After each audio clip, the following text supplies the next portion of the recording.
It's tyranny to the world and live happy in a land of free. Now this nation that I love is falling under attack. A mighty sucker punch came flying in from somewhere in the back. Soon as we could see clearly through our big black eye, and we lit up your brain like the 4th of July.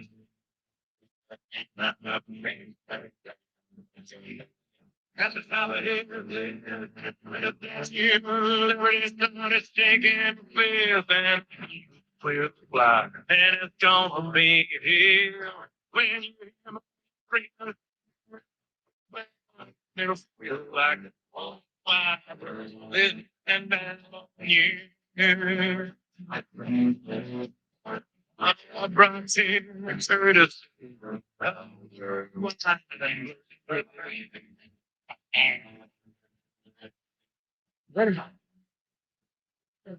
Giuliani, and this is America's mayor. And that was Toby Keith, who passed away 2 days ago after a very courageous battle with stomach cancer. And that was, for me at least, my favorite of his songs, courtesy of the Red, White, and Blue. Now, that probably wouldn't be the one that would be selected. Because the song that made him in the 90s was Should Have Been a Cowboy. We'll play that a little bit later on. And that really, he was actually considering giving up his singing career and going back to being an oil field worker. He was a real guy. He was a real man, let's put it that way. A species under attack by the left. He was a football player. He may have even had a few attempts at the NFL, but he was a very good football player. He was to support himself. He worked in the oil fields, and then he kept singing. And finally, at 30, he made it with a couple of albums that did very well. But this became a massive hit. This meaning Should Have Been a Cowboy.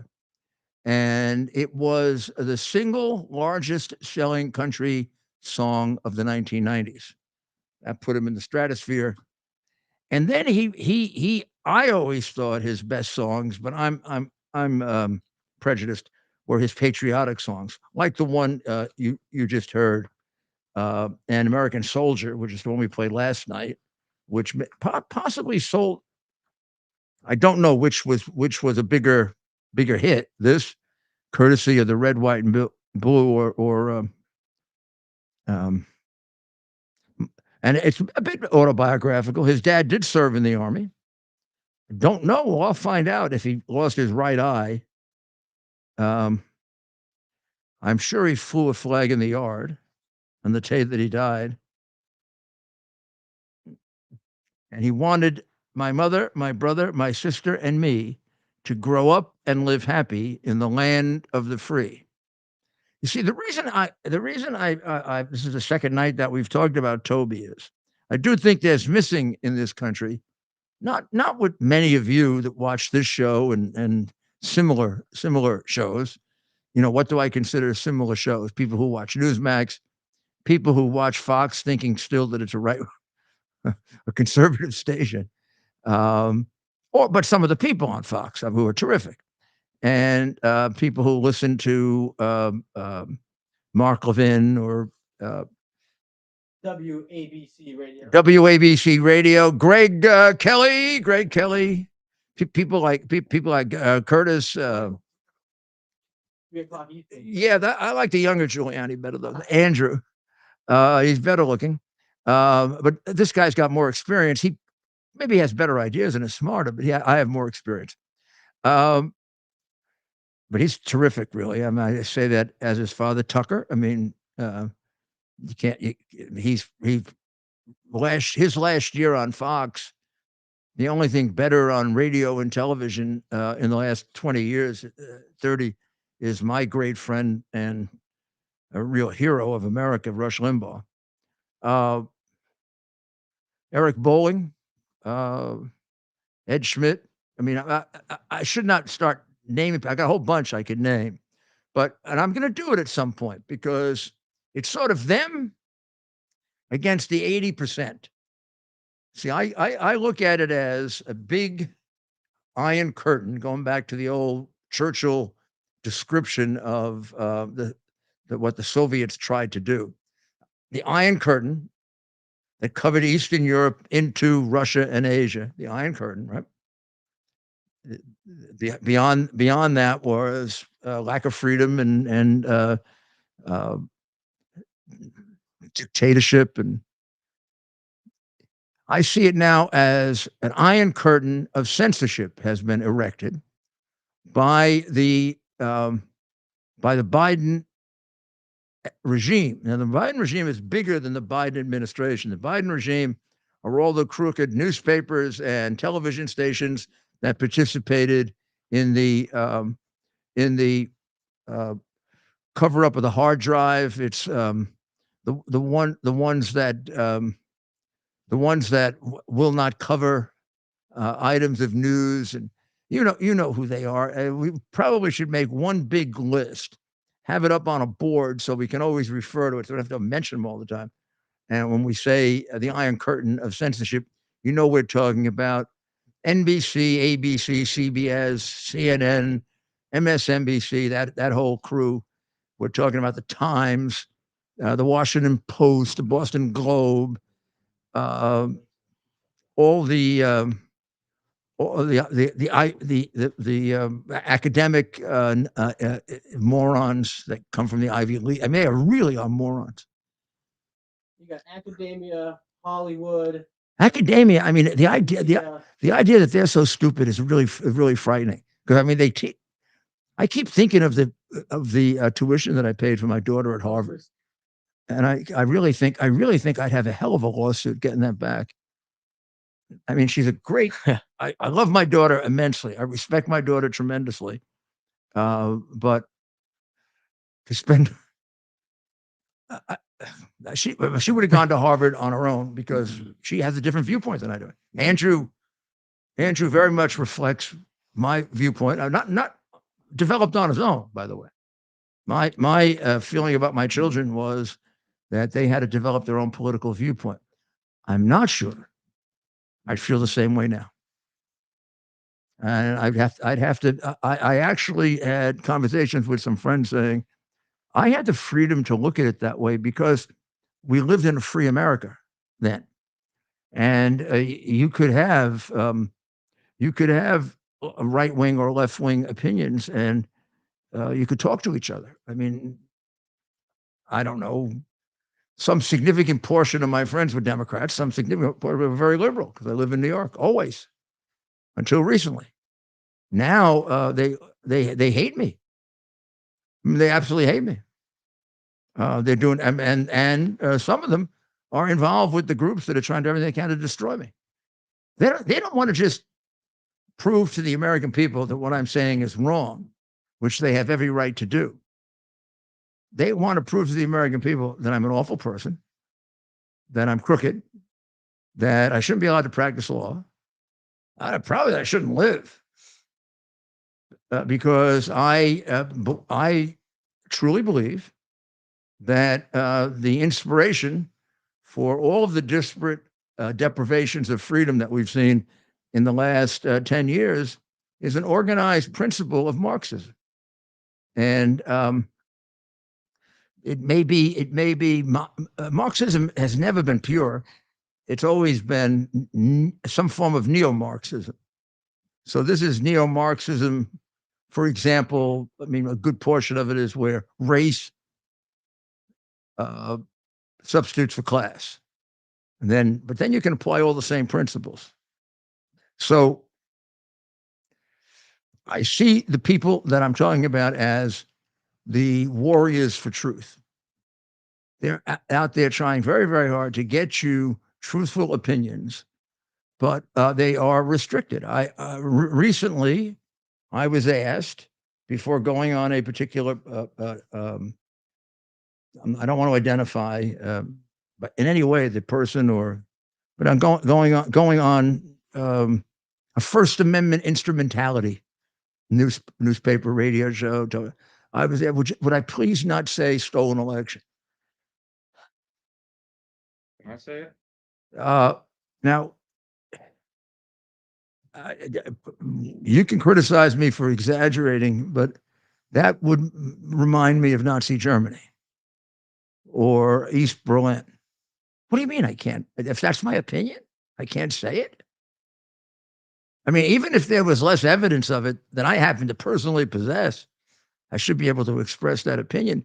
And then instead of taking away my right to practice law, make a living, making up ridiculous lies about me, then get on television or radio and show how I'm wrong, and give me a chance to talk about the things that you now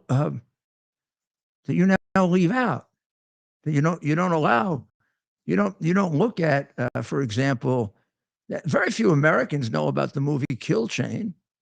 The movie Kill Chain was done in 2018, and it predicted that unless big changes were made, there would be a massive voter fraud done with voting machines.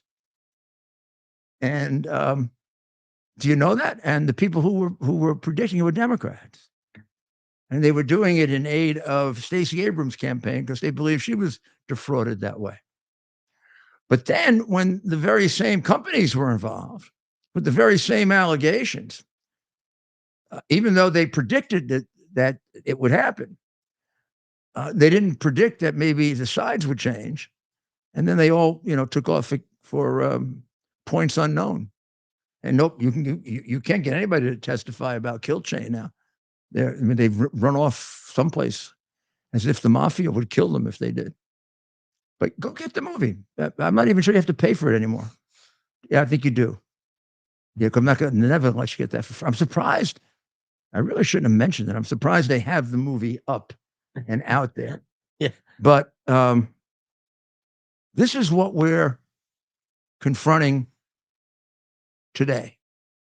This is not an ordinary election. It's an election like 1860, 1864. There are probably some others, if I think about it, with that those consequences are involved. But where the consequence of this election is America going in roughly diametrically opposed directions.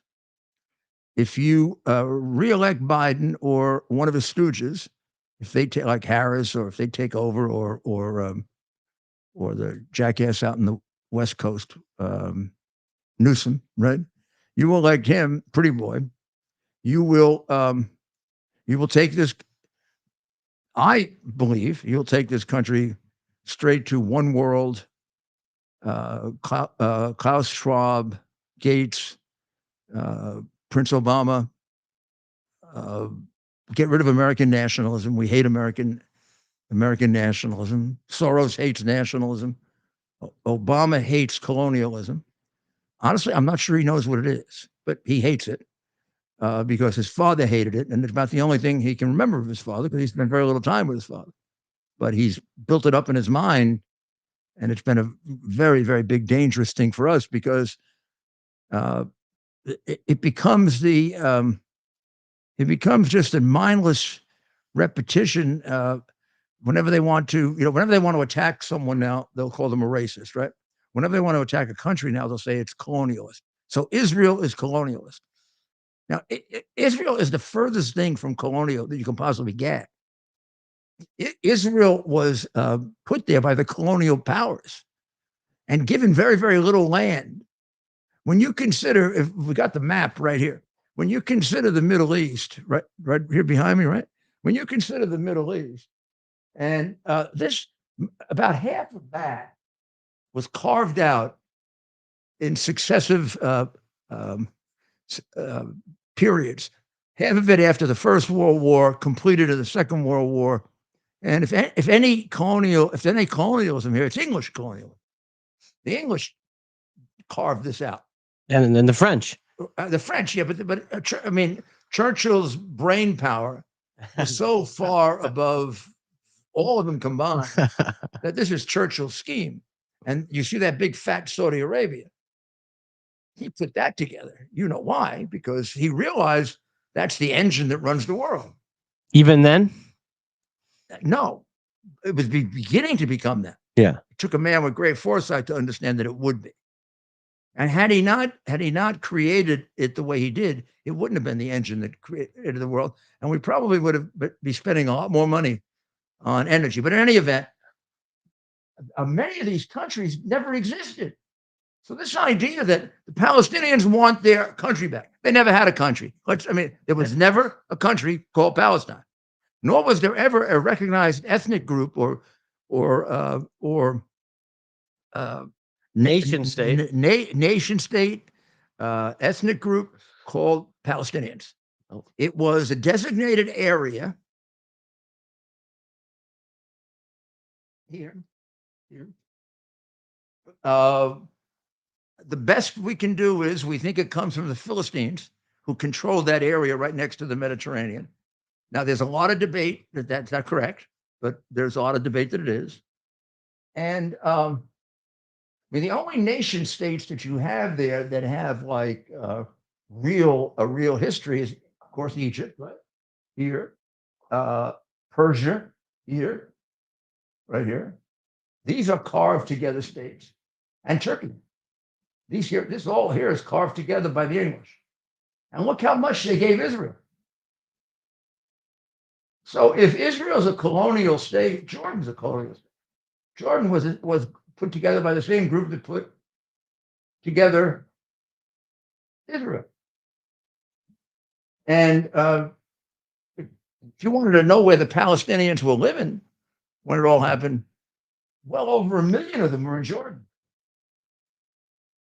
The Jordanians threw them out and will not allow them back in. Silly Nikki Haley wants them to come into the United States, but she's never really spent the time to read the textbooks that are used in Palestinian schools supplied by the United Nations, the group she worked with, and what they're taught from a very, very young age. They're taught to hate and to kill Israelis, in this order, Jews and Americans. And they do. And Mayor, it's not a coincidence that Hamas takes over in 2005, 18 years later. So the first generation born, they turn 18. It's 2023. October 7th happens when they have gone basically an entire generation of being in charge. Right. And this is the result. Well, I mean, the difficulty is both from an immigration point of view and solving the war in the Middle East. If we can take one characteristic and apply it universally to Palestinians, probably this would cover 90% of them. They were taught at the beginning of school to hate the West, to hate Americans, to hate Jews, and to see us as the devil that wants to destroy their culture and their religion. And it's a brainwashing pressure. I guess the only real similarity would be North Korea. Yeah. It would be like North Korea. Mayor, can we go through the map? You referenced the map and the Palestinian people and where they're currently located. What if we can go around starting with Lebanon? Why hasn't Lebanon taken in a huge group of the Palestinian people? Well, they did, and they destroyed Lebanon. And then Jordan. What did they do in Jordan? Well, were you with me? I was talking to a Lebanese Christian. Yeah, I was with you. And he said, the Christians in Lebanon, although a minority, had a very, very substantial culture. Their religion, it was both Orthodox and Roman Catholic. Their religion was very vital. It was their strong representation of very influential, yeah. And it was very much respected by the Muslim governments. Yep. That got turned by the Palestinians. And now, oh gosh almighty, very few Christians left in Lebanon. They've all run out or they've been killed. That's right. And then Jordan, the Jordan Well, took a bunch in. And Jordanians will they- not have any Palestinians at all. I mean, you can't take a Palestinian refugee and have him placed in Jordan or Egypt. Now, here's the and there's strange part. Egypt. I don't. Yeah, let me. This. I mean, you hate to get into personal issues, but this is a personal issue. The king of Jordan's wife is Palestinian, and he will not allow Palestinians in Jordan. I mean, it is. I mean, I've seen him interviewed. It's almost to the point of it seems a little maniacal. You know, now I believe they killed his grandfather. Well, that's the reason for it. But the real reason for it is they're afraid they're going to overthrow the government. That's what Sisi's afraid of. The Palestinian political ideology emerges from the Muslim Brotherhood. Muslim Brotherhood, if there's one organizing principle, it's to overthrow the government of Egypt. So the Palestinians would be a natural ally of the group that did overthrow the government of Egypt for a while until Sisi took it back. And of course, Sisi, you wouldn't call him quite a dictator, you'd have to call him a strong man, right? I mean, he has democracy, probably considerably more than we have now, but he does make a lot of exceptions to it when he's got to crack down on somebody. And the real reason for that is he's afraid that the Muslim Brotherhood is going to take the country back again. And if they take it back, it'll become its own Islamic republic. So here's the thing that it connects to today that I want to bring to your attention. This morning and last night, I believe, mostly this morning, Bibi had a very long session with Blinken. Boy, would I'd love to have been a fly on a wall for that session, because I mean, Blinken's a little sissy boy, and Bibi's a real man. I mean, Bibi fought in the war. He's decorated. His brother is the biggest hero in the history of Israel. I mean, if they take him out of government, he'll go on the battlefield and start shooting him. I mean, Bibi's for real. He's a real deal. I think of Bibi. I've known him since 1985, and he is for real. The war that he's involved in, he fought in very similar wars when he was a young man, and very successfully. And he's exceedingly brave. Blinken is a little sissy boy who's afraid of his own shadow.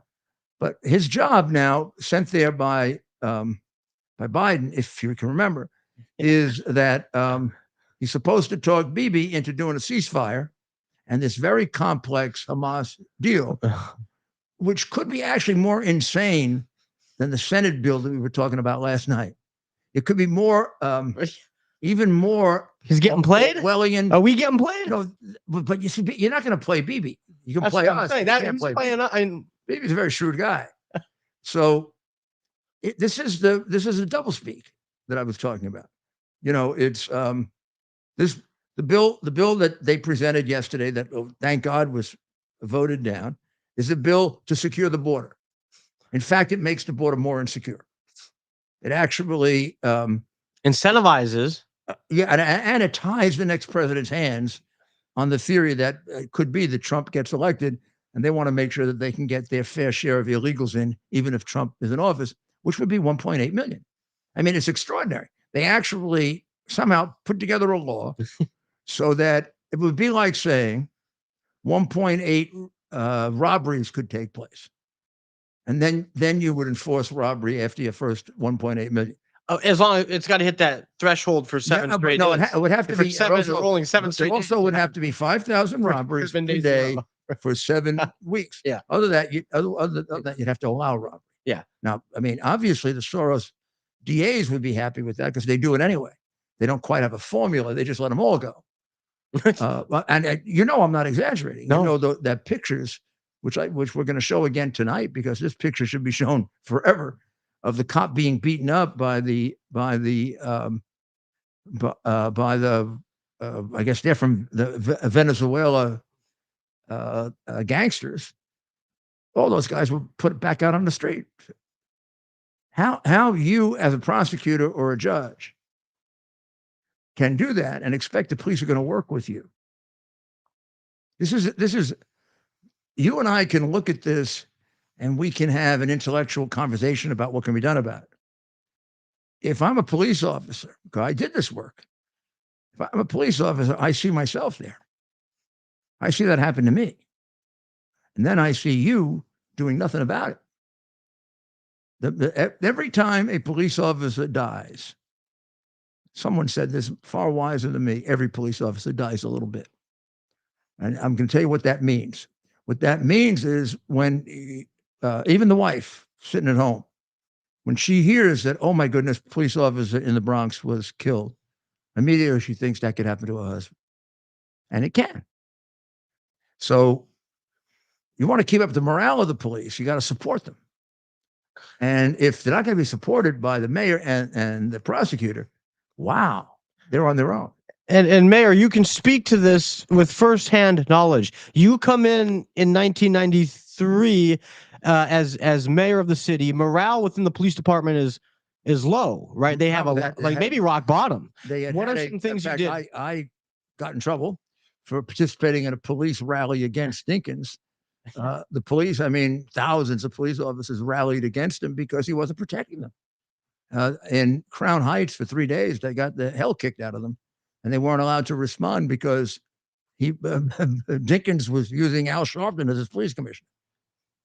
Ray Kelly was number 2 or 3 in the department at the time. Finally, on his own, on a Thursday, he took over the police. He just took over. But man, Dinkins was so out of it. It would be like Biden, you know, he vaguely would know what was going on. So it wasn't necessarily. And his police commissioner mostly spent his time out of town. Oh, Dinkins? Yeah, his name was Out of Town Brown. That was his nickname. He was out of town. He was out of town for some of the more major incidences during the time, right? The first World Trade Center bombings, or was there something? Dinkins was out of town. Oh, Dinkins was out. Which, and I don't want to fault him for that terrible timing, right? Oh no, like you can. Did he get? You do fault him for that? Damn right, I do. You're supposed to be in the city. So you're saying if you're going to be out, you got to be close enough you can get back really quick. Did he get back as soon as he heard about it? You can't get back from Japan that fast. And the only thing that people were saying at the time is running against Bennett. Probably better he's not here because he screwed up. Yeah. At least we don't have to be distracted by him. I mean, he didn't have any idea what you do about an emergency. How much time as mayor, and this is before September 11th, how much time did you focus on emergency preparedness as mayor of one of the world's most largest cities? Mayor's office on emergency management. We never had one before. You never. And I used them both to respond, and I used them as a teaching arm. They put on seminars for all my people and then they kept up with all of the new techniques and all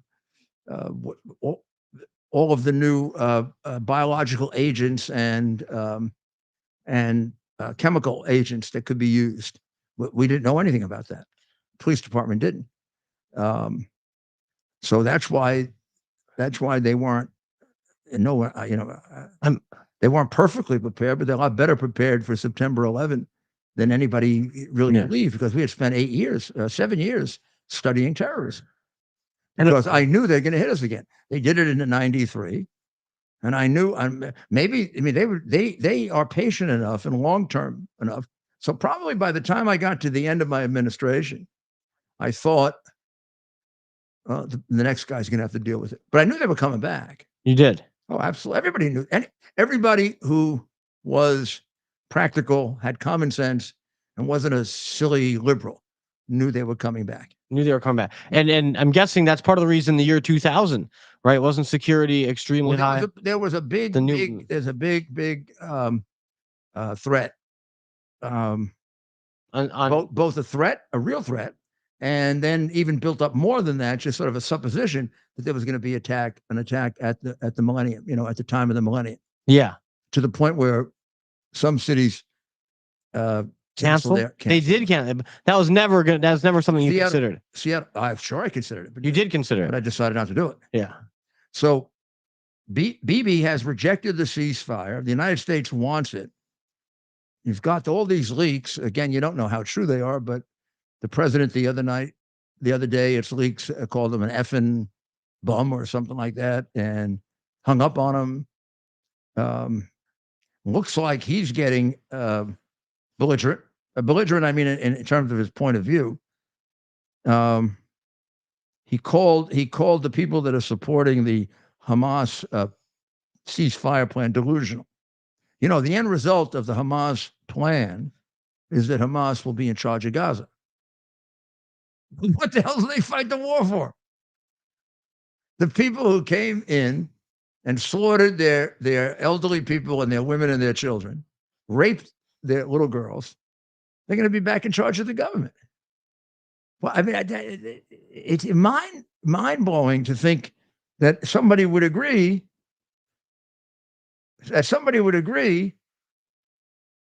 And Blinken did say there's a lot of work that remains. But you know what Biden said? Who knows if he said it, but Biden said that Hamas demands are a little over the top.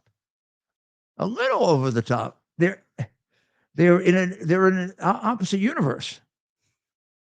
Netanyahu is opposed to Palestinian statehood. And of course, if he would have supported, he'd be thrown out of office because his coalition would fall apart. Well, let me give you the plan so you understand what I'm talking about. This is what Hamas is suggesting, which is just a little off the mark, according to the person in the White House. In the first phase, Hamas would release all remaining women and children in exchange for an unspecified number of Palestinians. Because, you know, unspecified probably means about 4,000 or something. And they would allow more Palestinians to return to their houses. The second phase would be the release of all the remaining hostages in exchange for all Palestinian detainees over the age of 50. All. Every damn spy, every damn killer out back to Palestine so they can reestablish an army. And finally, a Palestinian state would be put together, and it would be, and Hamas would be allowed to participate in the government. To which Netanyahu said, "Are you kidding me? We're on the verge of destroying you, and you want us to give you a victory? I mean, that's just ridiculous." Of course, to prove what I've been saying from the beginning, that Biden is on their side, not Israel's, Biden is in favor of it. Sounds like Blinken is trying to dial it back a little, but I don't think he has that much authority. So I don't see how Israel. I mean, no other country would do this. Israel would go on with this war all by itself. It was the only country in the world fighting it. Now you say, well, why would they do that? Because they've made a calculation that if they keep Hamas, in 2 years, 3 years, Hamas is back, and this time they'll kill 4,000 rather than 1,200. It's very, very hard to remove the impact because their intelligence is so good that they know in every single school in Palestine, from the time a kid is 5 years old, he is taught to kill Jews. He's taught how terrible Jews are, what awful people they are. They're considered monsters. And then they throw in for good measure. And then after we destroy Israel, we'll get the big Satan, which is the United States. So we're not in too much better shape than they are, but we have a president that wants them to be a country. He wants to put together another terrorist state, which is one of about 20 reasons why he was the biggest mistake in American history. But we'll be right back after that, and we'll have an equally small little issue to discuss right after. The foundation delivers on its promise to do good and never forget the sacrifices America's greatest heroes have made for us. Heroes who risked their lives to keep our communities and our country safe. Heroes like United States Marine Corps Captain and pilot John Jeremy Sachs. Captain Sachs sustained fatal injuries when his military aircraft crashed during training, killing him and 5 other service members. He's remembered by loved ones as courageous, brilliant, and devoted to his career, family, and friends. Sean is survived by his wife, Amber, who gave birth to their second daughter 3 months after his death. Tunnels to Towers paid the mortgage on the family home for Amber and their 2 daughters. The foundation has helped over 1,000 military and first responder families navigate the worst of times by removing the burden of a mortgage payment. Our nation's heroes and their families need your help now more than ever. Donate $11 a month to Tunnel to Towers at T2T.org. T2T.org. That's T, the number 2T.org. T2T.org. Please donate now. Yeah. Well, welcome back to America's Mayor Live. And let me urge you all to remember our friend, Michael, and get my pillows. pillow. Get my pillow. Get a pillow.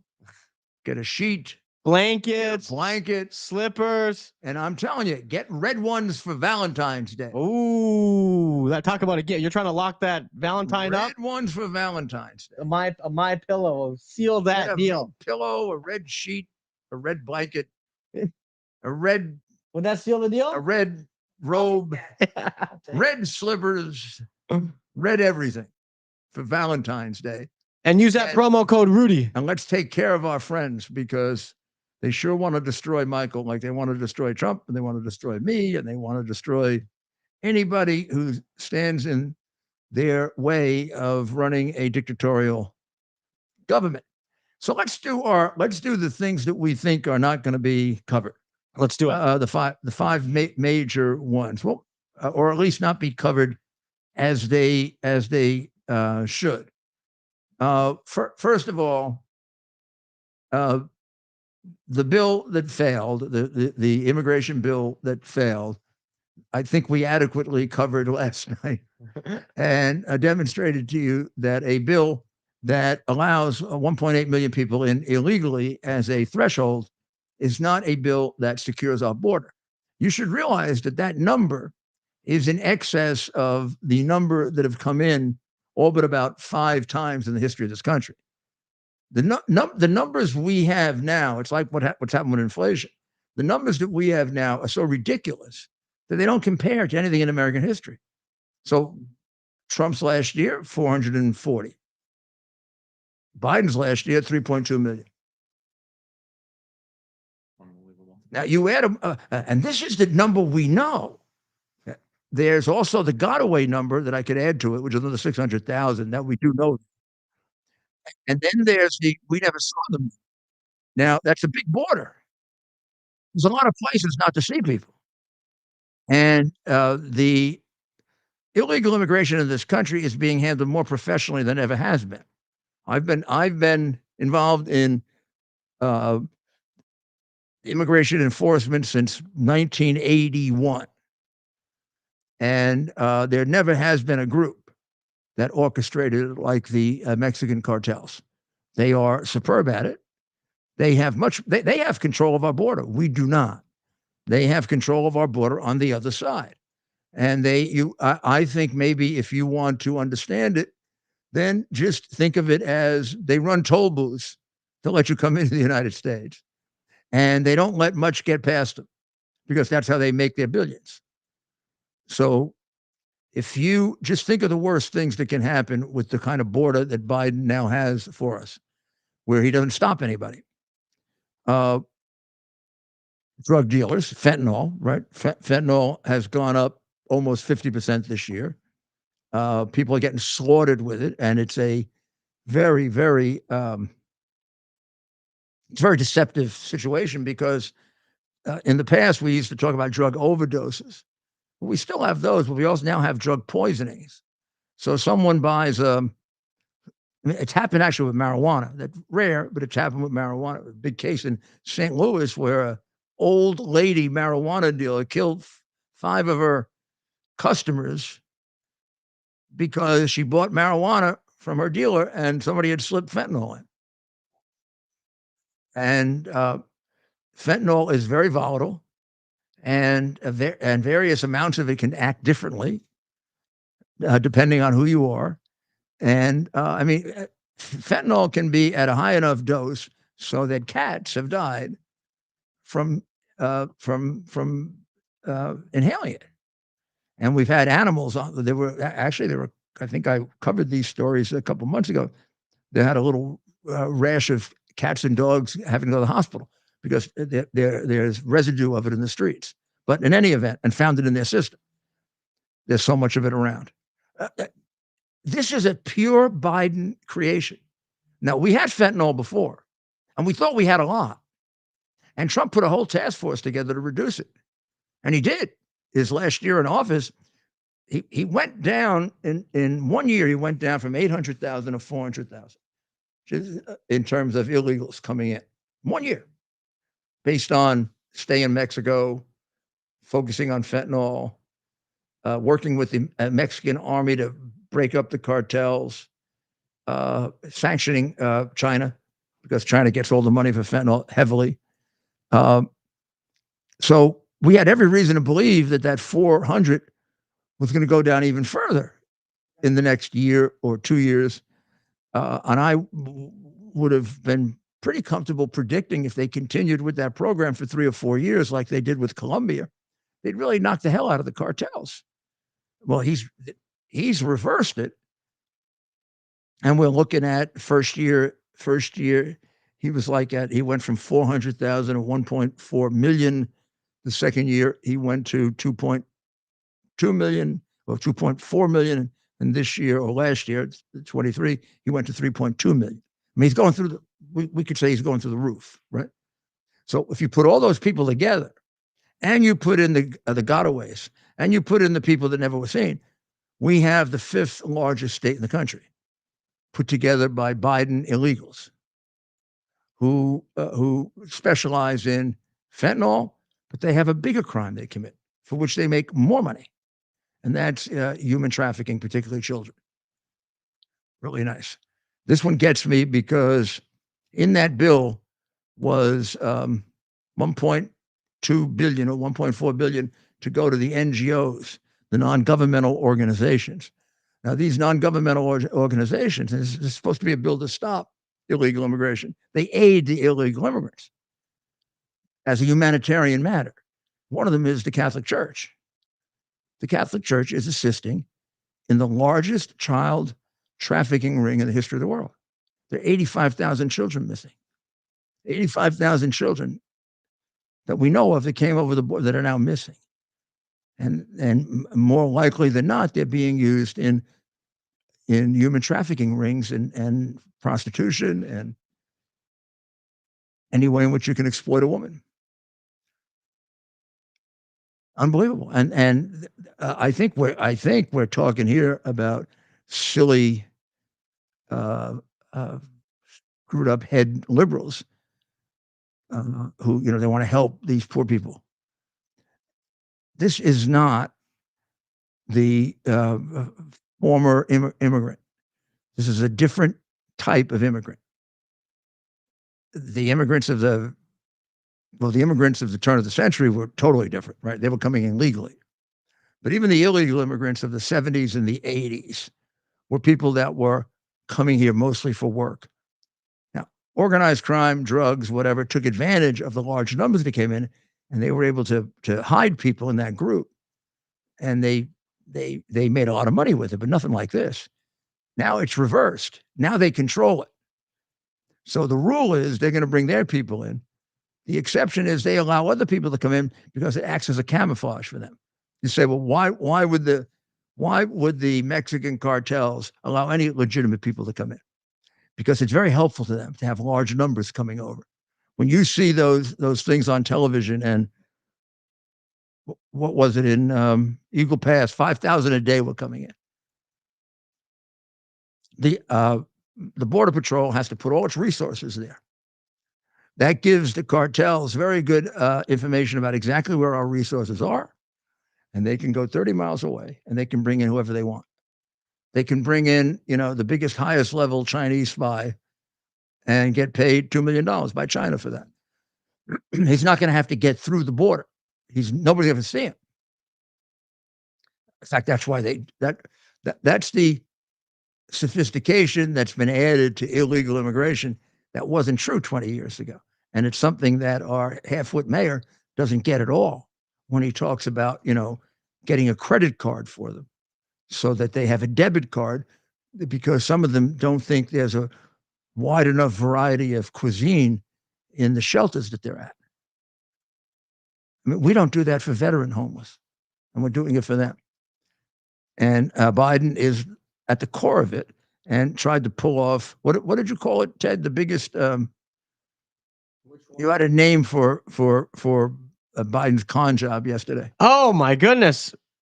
You want to do a special on it? Oh my goodness. We had such a good gaslighting. Yeah, the He biggest gaslighting in history. Yeah. What Well, that's a so now they tried to bootstrap the money for Ukraine by attaching it to Israel and the border bill. Well, the border bill's gone. Now they're trying as hard as they can to bootstrap the money for Ukraine with Israel so they'd be voted on together. And they're going to get it. Why? What's the logic? What's the substantive logic of putting them together and not reviewing them separately on the merits? Yeah. It's because something is missing in one of them that you're trying to cover with the other. Now, here's what's missing. It's simple. What's missing is one country is a crooked country and the other isn't. That I will guarantee you that 60 million is not all getting to the front. It's the second. It was listed before all this happened as the second most corrupt country in the world. Second? You don't get to be the second most corrupt country in the world by letting 60 million get past you. I'm shocked that there's a country more corrupt than Ukraine. I'm shocked. Russia. Oh, wow, there we go. Well, there we go. Yeah, Russia. And we're on trajectory ourselves at this point. Yeah. We're somewhere in the middle of the pack. Yeah, we're But, moving up the ranks. When I point this out to the Ukrainians when I was working there, they were saying, "Well, your people participated in it just as much." I mean, everyone in Ukraine will be able to tell you from a long time ago that Biden is a crook. They all knew he was taking bribes because he was coming there too much. He went to Ukraine 14 times. That was the last place he went as vice president of the United States. He spent 3 of his last 4 days there as vice president. What an odd place, Everybody in Ukraine knew he was coming out of all the places, right? Yeah. They knew what was happening. The media, where was the media on that in the closing days of the Obama-Biden White House? To beat Biden, wanting to beat. Yeah, you're right. Throwing a conniption over you Trump. could murder somebody and it wouldn't be covered. They're so busy obsessed with their favorite. Wow. Well, what a great top five. So should we take a quick? So let's go to another story that isn't getting the coverage. Fanny. Quite crunch kind of rhymes. Right. We got to do it. Yeah, we got to do a little Fanny. Fanny, the ultimate Fanny, is now moving to quash her having to testify at the hearing, which I think is on Friday. But the hearing is about her. There's no reason to have a hearing. Who's going to testify about her affair with the prosecutor who doesn't know a damn thing about what he was prosecuting? He obviously knows about other things. Huh? How's that going to work? This guy was not being hired for his skills as a RICO prosecutor or litigator. So we have to figure out what skills he had. I'll leave that to you guys. But I mean, the reason that I'm interested in it are his trips to the White House. What the hell is that all about? Why is this guy down in Georgia going to the White House talking about a case on the president's biggest opponent? I mean, the White House is able to get involved and give advice to a local district attorney on how to handle a case against their biggest opponent, and that's not a political fix. You got to be an idiot not to realize what's. I can tell you why he was going to the White House. He was going to the White House because they wanted to jam one more case into 2024, so they would have the unprecedented situation of one single human being tried 4 times in 1 year in 4 different places. I'm not sure this ever happened before. And it immediately makes it impossible to get a fair trial because your lawyer can't prepare for 4 cases. And under ordinary circumstances, if it wasn't being done to interfere with the election, a judge would kick 2 of those cases at least into next year, might kick the whole thing out because he did it that way. But that isn't going to happen to Trump because Trump has no rights. It's so obvious what's going on. It's totally obvious that every one of those cases is put together in order to tie him up in 2024. Why would they all be in the same year? It's like the script to a bad. We didn't try John Gotti 4 times in 1 year. John Madoff didn't go through this. No, Madoff didn't get tried for it. I'm guessing it was but we weren't trying to stop him from being president. We were trying to put him in jail. They're not. It's so obvious. They only want to put him in jail to stop him from being president. This just has absolutely nothing to do with criminal justice. It's a complete perversion of it. It's tie him up so he can't campaign and hope that you can hit him with a conviction and get people to feel differently about a conviction than they do about the indictment, which logically you shouldn't. If you've concluded that the indictment is a frame-up, then the conviction is an injustice. Yeah. But the word conviction carries much more of a onerous feeling. You know, you can say to a person, do you think those cases are real cases? They'll say no. Then you'll say, if he gets convicted, will you vote for him? No, we can't vote for him if he gets convicted. Yeah. I've heard exactly. why.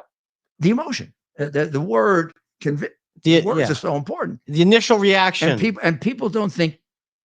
Historically, they don't think of our justice system. To think, gee, that's terrible if we react that way because now we're going to really have a deep state. Yeah. If they can really con us into treating politically inspired convictions like real convictions. Yeah. Now they got a new tactic. Yeah. Or here's another example. Hollywood script. A bad one. Morales in Venezuela, who is clearly a dictator and a communist dictator, who we had sanctions on and did no oil trade with. Biden needed oil because he's cut off all our domestic. Maduro. And he went to him and said, we're going to buy oil from you. But in order to clean it up, to make it look like I got something for you, you're going to have to promise you're going to have a free and fair election within 1 year. And Maduro said, figuring he would use Biden's definition of a free and fair election. He said, yeah, I'll have a free and fair election. So we bought the oil, we gave him the money, and they're having an election. If you consider a free and fair election an election in which his main opponent is now in jail, he's having a free and fair election. Hey, he can't help it if his opponent's a criminal. Isn't that a giveaway that that's what Biden is doing? Yeah. I mean, he goes there. The guy promises him a free and fair election. As soon as Biden leaves, he puts his opponent in jail. And I'm having a free and fair election without any opposition. Yeah. That's the way we elect judges in New York. That's right. Without opposition. That's right. And Mayor, with just a few minutes left here. And before we go any further, of course, comment below. We got a big audience tonight. People all across America and really around the world tuning in. So we'll put some of these places on the screen. Comment below. Let us know where you're tuning in from, the city, the state, and maybe the country. So if you're listening around the world this evening, let us know from where. We'll put those up on the screen. And of course, tonight's program, as it is every night, is brought to you by Balance of Nature. And look, what a better gift, right? With Valentine's Day right around the corner. Yes, you're getting your Valentine a My Pillow. But how about investing in their health? I'm into red for Valentine's Day, right? Yeah. Red, yeah. So why don't you give this to you? Red or pink? What? Red. That's red. No, that's red. But this is a very nice gown. Yeah, it would make for the love of your life. Fruits and vegetables. It's red. It's very colorful, and it shows that you care about her health or his health. Yeah. Right. I mean, what a better gift than letting the ones you love know. This gets you all the fruits that you need in a day. And you want since we just don't have enough fruit and we don't have enough vegetables, and many, and I'll get a whole list for you. Many of the vitamins you take and supplements, etc., are because you don't have the fruits and vegetables. So this covers you for most everything that you need. And it really is over a period of I'd say you feel a difference. Well, the best would be 3 or 4 days, the longest about 2 weeks. And of course, you get a 35% discount if you order it. Code. Be sure to use that promo code Rudy, and you're going to let your loved one And know. Dr. Howard is more than happy to have any of his people talk to you and tell you all about how to use it and all the other things that can be done with it. Well, Mayor, we got people tuning in tonight from all over the world: Vermont, Maryland, Chicago, Illinois, Connecticut, Mount Vernon, Indiana, South Branch, Texas, Michigan, A lot of Mount Vernon's, right? Northern Virginia. Why is that? Well, there's a Mount Vernon, Washington's Mount Vernon. There's a Mount Vernon right here above New York City. Yeah. And then, of course, the Mount Vernon you just mentioned. It seems to me I've heard that name. Otherwise, well, I guess it's very popular because it was Washington's home, and he is the father of our country. There you we go. started taking a statue down. That's exactly we don't right. like him. We don't like him anymore because he had slaves. Although I think he freed his slaves when he died. Whittier, California. He had less. I mean, Phoenix, Arizona. Huntsville, Alabama. Have you ever? Whittier, where? Whittier, California. Yeah, that's where you know about Woodson came from. From Whittier? Uh-huh. Wow, what It's a Whittier State College. Susan says hello, and she's got it out there publicly, so we'll go ahead and say her name. Susan from Whittier. The mayor knows all about Whittier, and he was good friends, better friends, you would say, with the First Lady Nancy Reagan, because you kind of consider Ronald Reagan as one of your kind of heroes. So you can't really put him in a category as worked friend. for Ronald Reagan, but he was Pennsylvania. He was like a god. You looked up to the man. I mean, you really was one of your heroes, right? He is.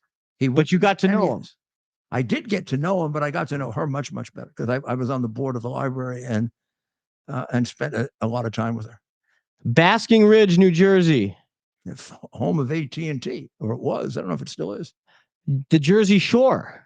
Home to a very that show that Christie made fun of. Jersey Shore. The name of the show was Jersey Shore. And that little lady that was in it. Tiki. What's her name? Tiny. Kinky. No, you watched her. Comment below. What's the name of the Jersey? She just Tiki and JWoww. Snooki. Her name was Snooki. Yeah, Tiki. That was close. You don't know Snooki? We have some great guests here. They did some kind of a anniversary show recently, and she was taken off after Christie wanted to make up with her. Oh, really? Oh, he was trying to get up. Yeah, he was trying to make up with him. Yeah. He's a snob. Yeah. When he was governor, the show was on, and the show was very popular. Yeah, I don't know. It was. I may have been one. That was my introduction to the state of New Jersey. I think I was in middle school or high school, and I didn't know a darn thing about New Jersey. Shh, don't tell him. You're sure. Oh, can we find out if Trump is listening? Wow. Well, he's always listening. Well, he might be. He tells us he tunes in. He does. But hopefully he's not listening right now. I may be wrong, so you're gonna have to check this. But I do think that show may have at some point passed The Apprentice as #1 in ratings. I think. No way. Well, he would not acknowledge that. No way. Well, The Apprentice was on NBC. If I remember correctly, Jersey Shore was on MTV, right? Yeah. So it couldn't have. There's no way. Although they did have, in defense of your friend and my president, incredible audiences. They did have big audiences. But that was when broadcast, it was hard to beat broadcast television. Right. Now you'll see Fox sometimes beats broadcast television. Cable, you're right. That's a good point. And cable has, I mean, it was like this. Yeah. I mean, you helped Fox News get their cable license. I did. I gave them their affiliate in New York because Time Warner would not give it to them because Turner didn't want a right-wing station. That's really in the 90s. They didn't want it. Absolutely. Wow. Turner didn't. Turner. CNN. Ted Turner. Yeah, and Turner told his president after they agreed to the deal. Reminds me of the attack on Pearl Harbor when the admiral, they didn't get all the ships, and the admiral said, "I fear that we have awakened a sleeping giant." Yeah. Turner said to Dick Parsons, who was the president of Time Warner, "We never should have allowed them to get born. He's going to whip the shit out of us." You have to get Roger. To get Roger. And everybody thought that Turner was exaggerating it. But it tells you that Turner could evaluate his adversary. Ted Turner. He knew. I mean, he knew the that medium. Roger. He knew that Roger was a genius. Of course, Ted Turner started CNN. Yeah. Now, Roger never got presented to the American people as a genius because he was the devil. I mean, he was a The right wing consultant for these awful Republicans, getting them elected. He particularly for Bush. Reagan, he helped. He worked a lot on 84, but Reagan had so much going for him in 84. He almost didn't need a political consultant, although they did do Morning in America. That was 84? Yeah. 84 had the great line, and I don't know where this comes from. I don't know if this comes from Reagan himself or one of his people, which is, are you better off today than you were 4 years ago? Well, no, they had that in 80. They had that in 80. It could be the answer being no. Of course, the answer was, you didn't even have to answer it. People are on gas lines, trying to get gasoline. And Reagan would simplify and say, the best way to test a presidency is to ask yourself, are you better off today than you were 4 years ago? And if the answer is no, get rid of him. And so Roger Ailes, of course, was a political consultant who turned into a TV person. No? It's TV first. TV first. Then he went to work with Nixon, and then Reagan, then Bush, and then he went back to TV. And then you. Well, no, he was your consultant when you ran for mayor. He did me. I was one of the last people. And mayor of New York City, I would argue, is a top 10, maybe top 20 position in American national politics. Top 10, you could argue. You could, right? Would you agree with that? Well, a little biased, but it would be. But you have president of president of the United States. I guess you put the vice presidency with that, right? A couple of big states, a handful of states, but not even that many if you think about it. And then the mayor of New York City really is up there, and a few senators that make their way. Senate Majority Leader, Speaker of the House. As far as I know, lately is Jesus. Yeah, it is time sensitive. Jesus. Mayor Eric Adams, of course. We'll see if we can get that clip. Man, we're gonna pull up that clip for you. Hold on. I never knew this about Eric Adams. He talked to God in 1993. How many people get to talk? Moses talked to God. God told him he was going to be the mayor. No, Moses talked to God, but basically, except for Moses and the apostles and the people who were fortunate enough to be alive when he was alive, most of us don't get to talk to God, but Adams did, and told him to run for mayor. I don't know why God would give him such bad advice. Yeah. Why would God be that mean to us? He was having a bad day. Yeah. God, you think God? Yeah. I guess even he's allowed to have one bad day. I'm not sure it's as clear. I gotta find this. If you read his words, I'm not sure it's as clear as the press is saying that Adam said, "I'm Jesus." He did say something like Jesus. I will throw out the. And by the way, he gets the quotation from Matthew wrong, completely wrong biblically. He has Jesus going in the temple and knocking over a table of money. There were money changers and commercial people. Jesus did it outside the temple. The temple, which he should know if he read more, was a sacred place. You would never, that would be nobody was going to get tables into the temple. The temple was. Eric Adams endorsed you for mayor in 1997. He did. We could find the tape. He said, I gotta find that. We gotta have it. I was a much better mayor than Dinkins. He said that. Quote. Wow. And for him to say that, He right? doesn't like to remember that now. Yeah. But that was after he talked to God. Talked to God in 93. He said it about me. So I felt a little bad when he said that, but it doesn't affect my evaluating Adams. I felt a little bad. In 93, I was running for mayor. He didn't run for years later. He didn't talk to me. You'd think he would talk to me if he was going to talk to a mayor. God didn't talk to me. I talked to him. I prayed to him a lot, but and you sort of get ideas back. But I never had him actually talk to me like Adams. I got to find out exactly what God said to him. Don't you think that would be good? Can we play his thing again? Which one? Somebody today, some commentator, Yeah. I don't know who it was. I don't know if I would classify it this way, but it's the most racist statement they've ever heard.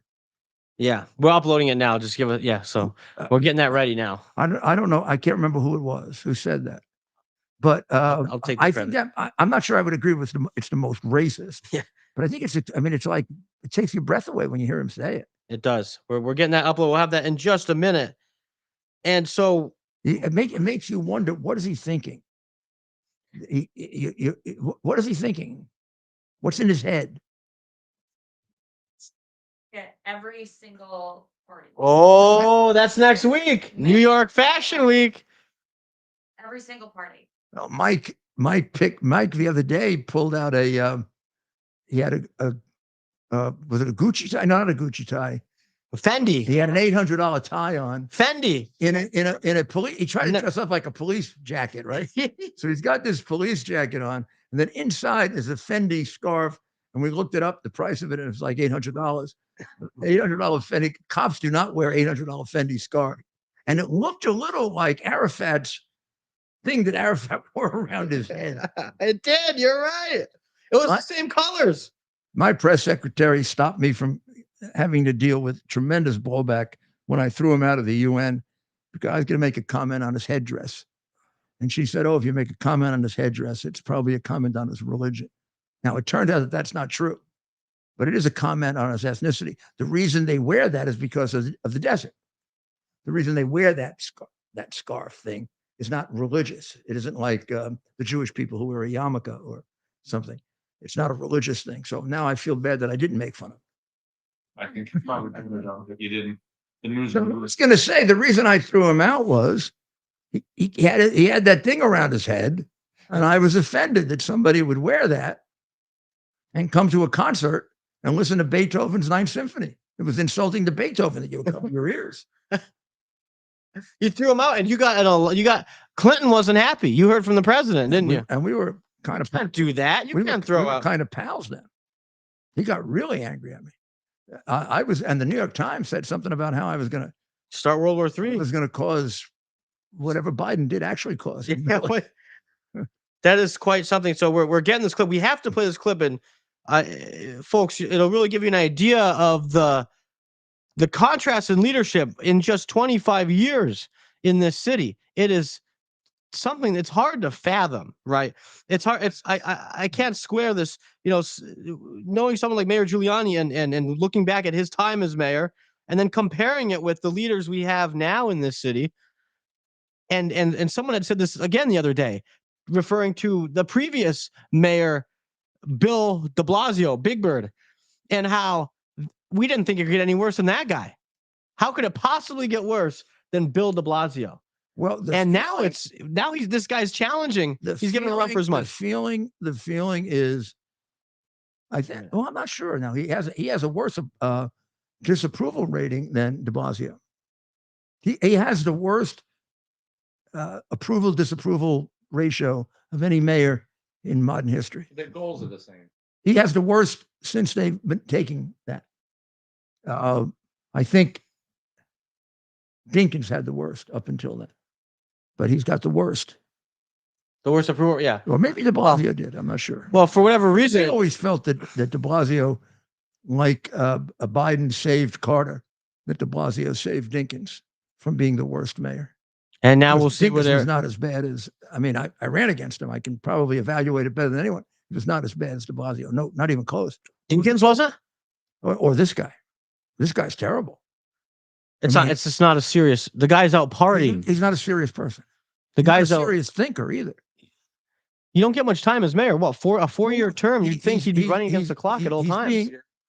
He's being destroyed both substantively and politically by all of the illegals that are coming in, right? Right. And he's trying to blame it on Biden. And he has a right to blame it on Biden to some extent, although people have a right to blame him for making New York the prime place to come. So Biden gets to blame for opening the door. He's got to open the doors. Yeah. And all come in. Yeah. And he even told them to come in, surge to the border. Yeah. He said that during the convention in 2020. But once they get here, Adams has made New York the prime place to come. He was the first one to offer health care to them. So, and when you talk to them, many of them know they want to come to New York before they even get here. So he made us the magnet. So 170,000 people come here. They crush our homeless services. They crush our services for veterans. He treats them like kings and queens. And now he's giving them a debit card because they can go buy their own meals because they don't have a big enough selection. That's right. Uh, So we got that clip. and there's not enough ethnic sensitivity to their cuisine. Well, we have But this. some of them come from such small countries. I don't know where you're going to get the chefs that make their food.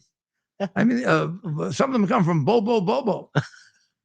Who has any chefs from Bobo? They're out of luck.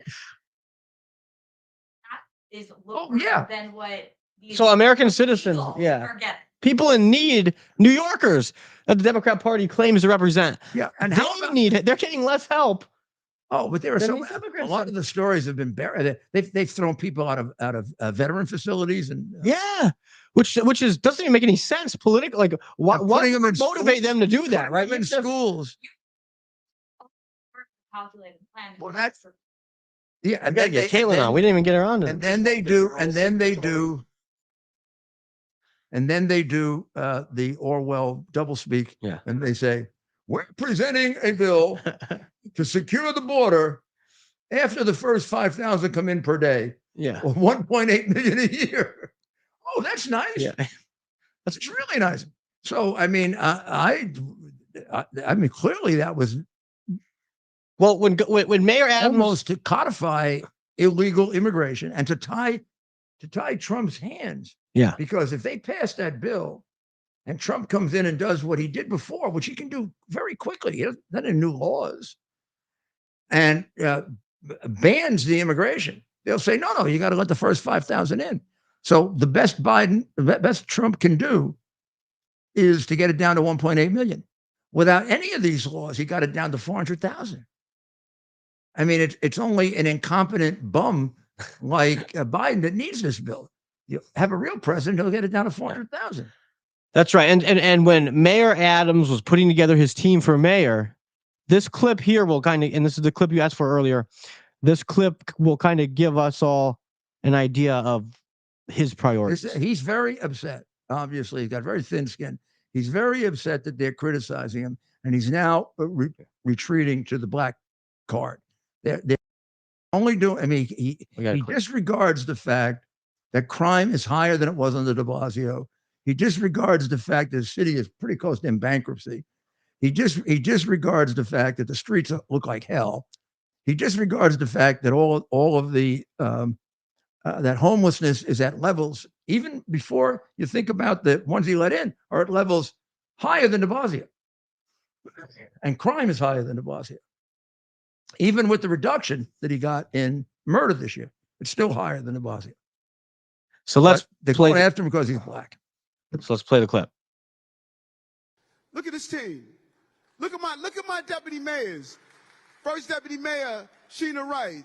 Deputy mayor, stand up. They need to see you. Deputy Mayor Williams Isom. Deputy Mayor Mira Josie. Deputy Mayor Amazar. Deputy Mayor Maria Torres Springer. Have you ever seen this much chocolate leading the city of New York? And then go down the line. Look who's here. No, let's do his being a minister too with Matthew. Okay, that'll take a second. So, okay, so we'll get that clip up next, and as we're working on that, but I really want to play that one, Mayor, to give people an idea of what they're looking for. Notice how he says, "Look at them." So first of all, he wants people. He's so focused on what they look like. Look at them. I want you to. So that's insane to me. When he first started that, when I heard it the first time, I thought he was, since he has custom made suits that people say cost thousands and thousands of dollars. Yeah. He's going to show how they all have clothes like him, which might explain why the city has a budget that is higher than Florida, and we have half the number of people. No doubt about it. Would you like to take a guess as to why we spend twice as much as Florida spends? And we are, per capita, we spend 4 times more. Oh, could be that we have a lot of graft. We pay more for things than other places, both state and city. Best example is the one that Hochul didn't go to jail for, but she did a contract for when we still needed COVID. Well, we didn't really need it, but when we were still giving people COVID vaccines they didn't need and putting them in jeopardy of getting myocarditis and other diseases we don't even know yet. She did a contract for $600 million. Now, for some reason, the company just must have written up and used the same contract they gave to California for exactly the same number of tests, except they charged California $300 million. So there's a $300 million more that New York paid than California for the same thing. Now, it's total coincidence that the company made a $300 million contribution to her PAC, right? So, I mean, this happened to be the exact same number that gets produced by the kickback, but I'm sure there's no connection between the two. Like hell, there wasn't. But we're well into overtime. Maybe we'll save the other Eric Adams clips for tomorrow. Oh, the Matthew? Yeah, I'm looking through it here, and it'll take some time. Maybe we save it for tomorrow. And I have a couple clips. He refers to you, of course, right? In the 4 years of Dinkins. What do we get after Dinkins? He says. We got our best 20 years. That's what we got. I'll say it. We got the best 8. Well, and as far as leadership, by Michael. I mean, there's no doubt that things were much. But you want to start comparing. I set the record for the reduction of crime. He set the 1-year record for the increase in crime. That's so different, right? And look, I know I got the homeless population down to the lowest it had been in who knows how long. He's got the highest. I started welfare reform, workfare, and someone just used those statistics. In 6 years, I got it down from 1.1 million to 500,000. What they don't point out is that all but 100,000 of those people were working. And it was the thing that was the basis for the Clinton Newt Gingrich contract for America. Yeah, well, the welfare part. Yes, the welfare, they modeled it after you. Yeah, and countless cities have ever since. And I will say, in fairness, I modeled it after Wisconsin. I modeled it after Tommy Thompson. Tommy Thompson did in Wisconsin. Wow, he was the one who really started it. But there was an issue: would it work in? Wisconsin is considered like an honest state, Midwestern wholesome family. Boss Tweed country. This is Boss Tweed country. Social programs here don't work. Well, they don't work because everybody steals from it. It's like if you got a group of it's like Ukraine. You got a group of untrained dogs and you put food out and you want to feed the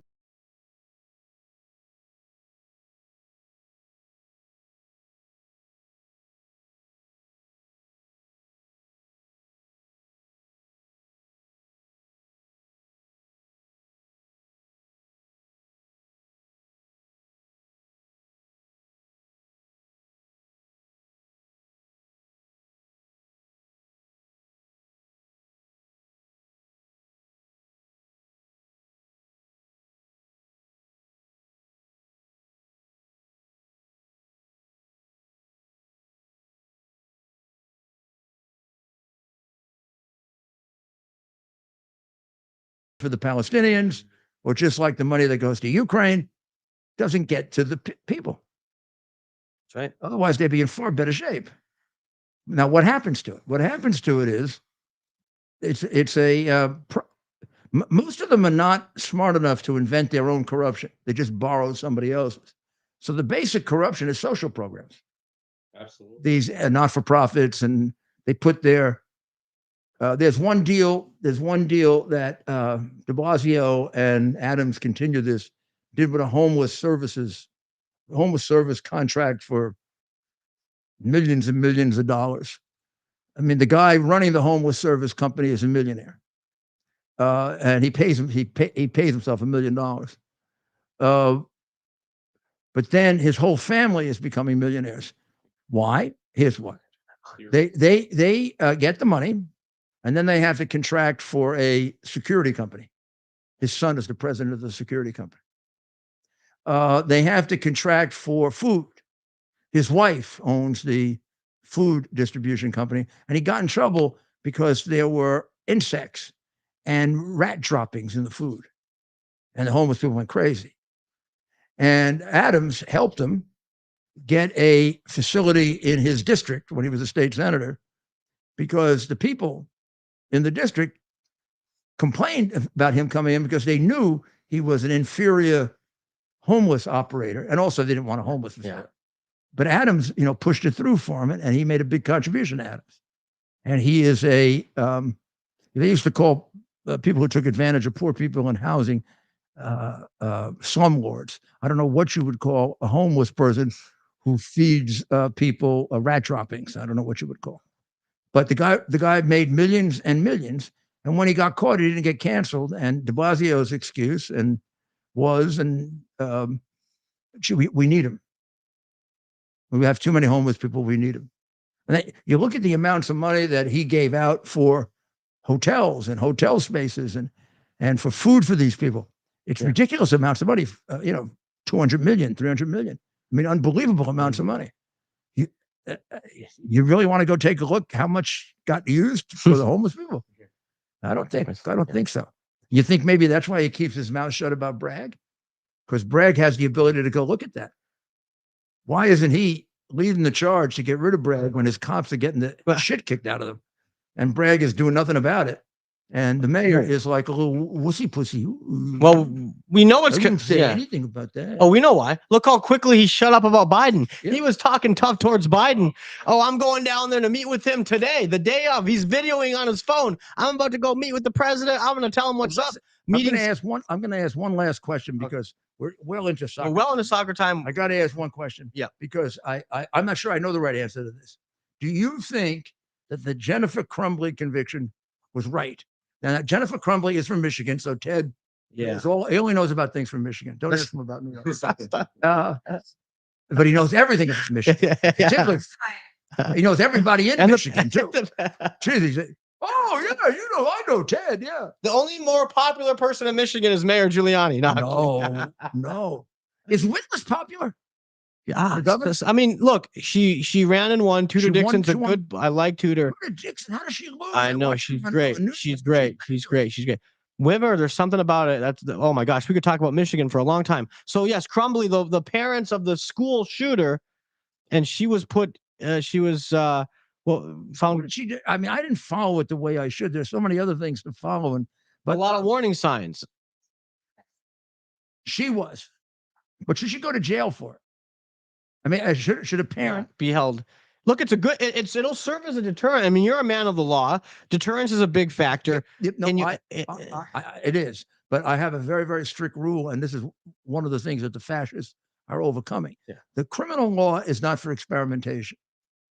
Okay. You don't like, for example, one of the reasons why every case against Trump should be dismissed is most of these things nobody else has been prosecuted for. Yeah. I don't know if you realize that, but I mean, first of all, nobody's ever prosecuted a political election contest under the RICO laws. I mean, it's ridiculous what Fannie is doing. I mean, nobody's ever done it before. Yeah. Bragg is prosecuting him for a statute that half the scholars believe doesn't apply except to accountants. Yeah. And they use the statute because if they use the statute that applies, it's only a misdemeanor. So they want to make it a felony. And they make it a felony by saying that this was a campaign contribution. Yeah. However, the jury in the Edwards case rejected this as a campaign contribution. Said that money, if you're let's call it what it's alleged to be. If you're paying off a woman to keep quiet about an indiscretion, there could be other reasons other than campaign, like your wife is going to knock your head off.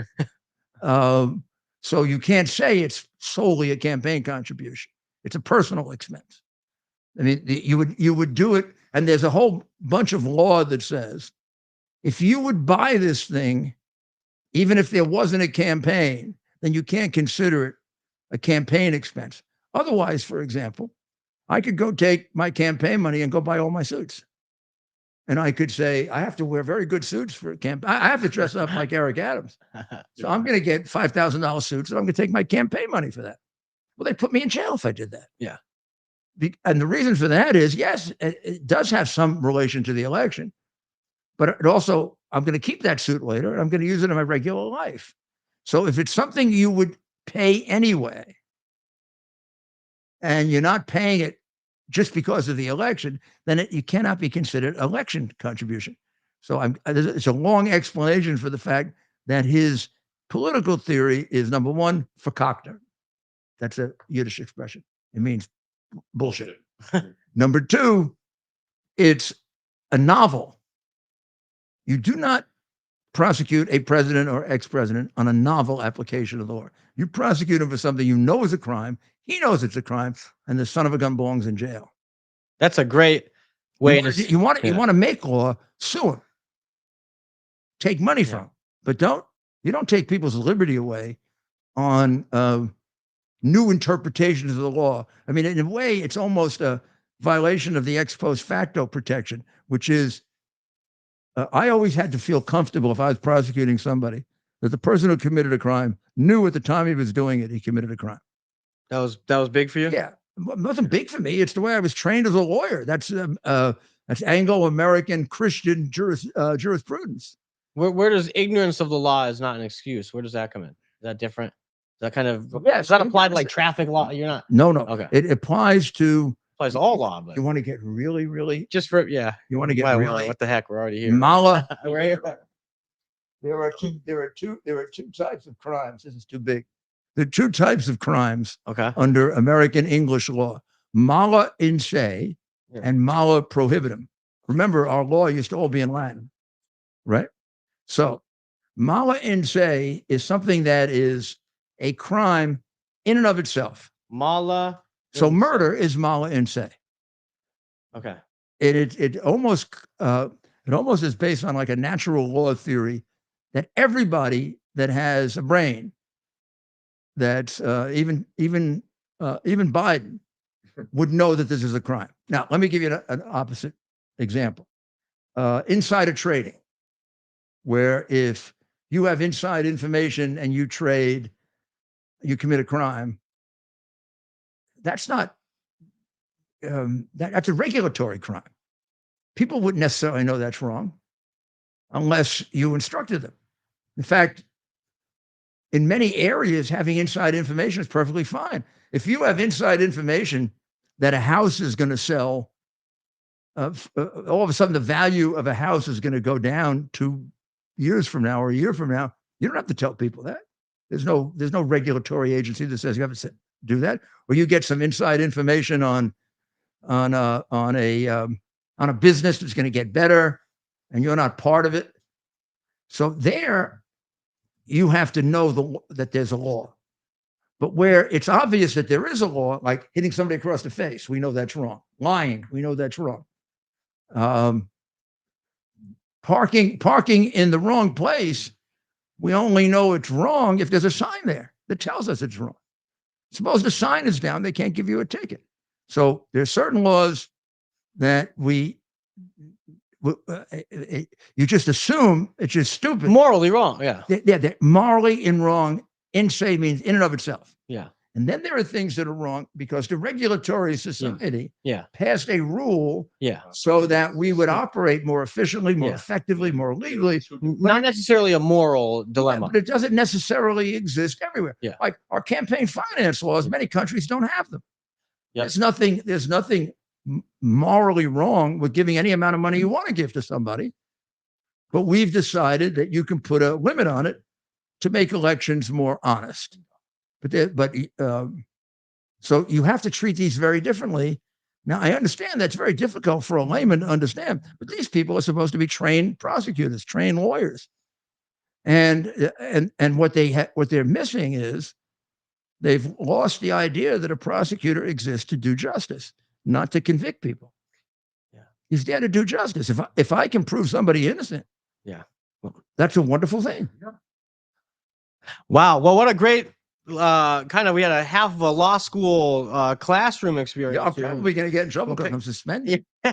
This was not to be taken as official legal advice I'm at this time. You realize, and All right. you all should be warned, I'm a danger. Do we have to put a? I'm a danger of causing a riot And therefore, the Bar Association of New York, without a hearing, took away from me our right to practice law. And that's still, they haven't, not yet. They haven't changed. Not yet. Well, no, but it's Well, the no, process. I can't do it until they lift the suspension. Yeah, So I can't make any money from it. They've cost me millions of dollars. 100%. Why? Because I support Donald Trump. I mean, there's no, I don't, look, I'm not in doubt about it. They did it because I support Donald Trump. And they are maniacal. New York, Washington is maniacal on the subject of Donald Trump. And who else did they do it to because they supported Trump? Steve Bannon. Oh, yeah. I'm not the only one. I don't want to feel. Yeah. In It's fact, not. they've done worse. The January 6th people, they did much worse things to. They're sitting in prison right now. I'm not, at least I'm not, sitting in a place where the rats are coming and biting on my ankles. Regular people. Yeah. Wow. What the fastest hour and a half on the internet. Well, we'll be back tomorrow. We'll see what if Biden is in New York presently. We'll get some video. He was at least as he was yesterday before his insane press briefing. He was an hour and a half late. Yeah. To get here and really ruined traffic as a result of that because we had to drive against it. But let's see if he gets out. I hope he's not on his own because he'll get lost. I really did want to play. I really did want to play once again, but I'm not going to do it. Last night when he says, I'm not going to take any other questions. And then he took it. And then he took the question and he went blah, blah, blah, blah, And he blah, blah, pummeled blah, blah, blah, blah, Are they telling you? blah, blah, blah, blah. And I can see the staffers back there saying, Get him on. Charles, you dummy. Yeah. All right. Video. Okay. Well, See you tomorrow. God bless the people of Israel. God bless the people of the United States, and God bless America. Is to bring to bear the principle of common sense and rational discussion to the issues of our day. America was created at a time of great turmoil, tremendous disagreements, anger, hatred. There was a book written in 1776 that guided much of the discipline of thinking that brought to us the discovery of our freedoms, of our God-given freedoms. It was Thomas Paine's Common Sense, written in 1776, one of the first American bestsellers, in which Thomas Paine explained, by rational principles, the reason why these small colonies felt the necessity to separate from the Kingdom of Great Britain and the King of England. He explained their inherent desire for liberty, for freedom, freedom of religion, freedom of speech, the ability to select the people who govern them. And he explained it in ways that were understandable to all the people, not just the elite. Because the desire for freedom is universal. The desire for freedom adheres in the human mind, and it is part of the human soul. This is exactly the time we should consult our history. Look at what we've done in the past and see if we can't use it to help us now. We understand that our founders created the greatest country in the history of the world, the greatest democracy, the freest country, a country that has taken more people out of poverty than any country ever. All of us are so fortunate to be Americans. But a great deal of the reason for America's constant ability to self-improve is because we're able to reason, we're able to talk,